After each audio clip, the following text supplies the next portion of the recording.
Chapter 3 on the production floor. Situation. To better understand the operation at Lintel, John pays a visit to the production manager on his second day at work. He tries to get some information on the manufacturing process at Lintel.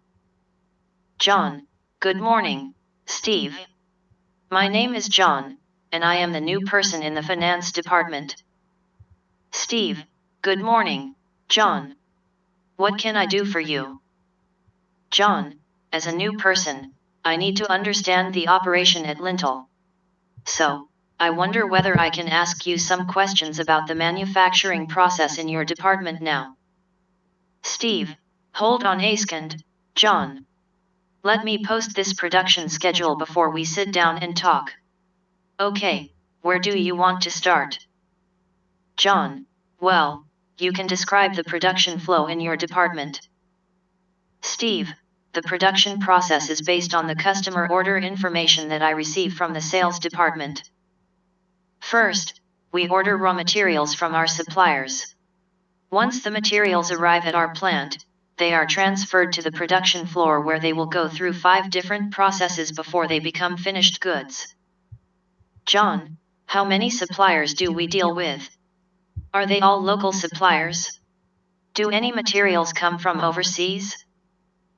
Steve: We have a very limited number of suppliers.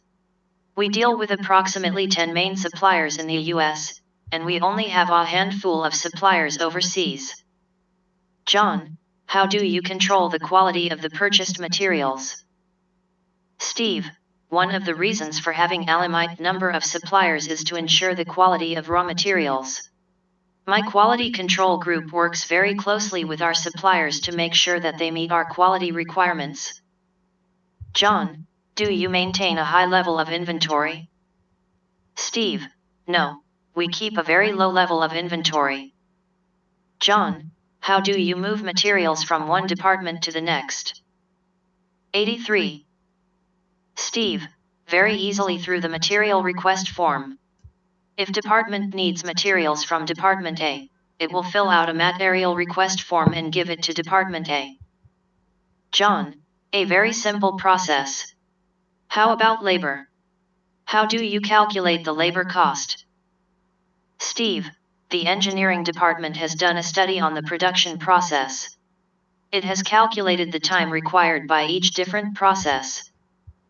John: So, under normal situations, the actual production time of each product should be close to the estimated time calculated by the engineering department? Steve: That is right.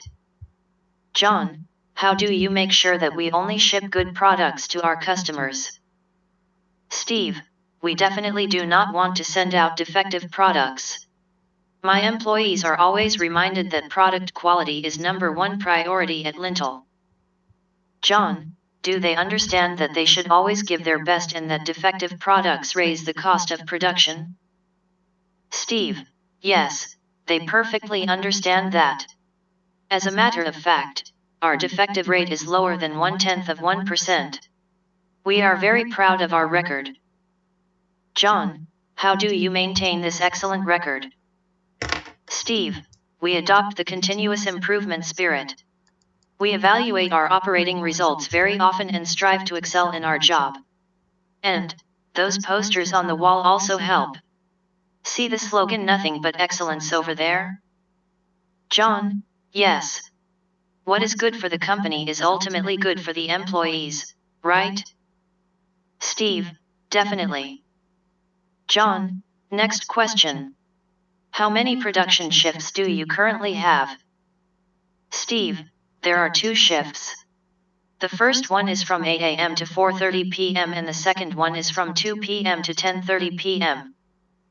John: Do the employees earn the same hourly rate?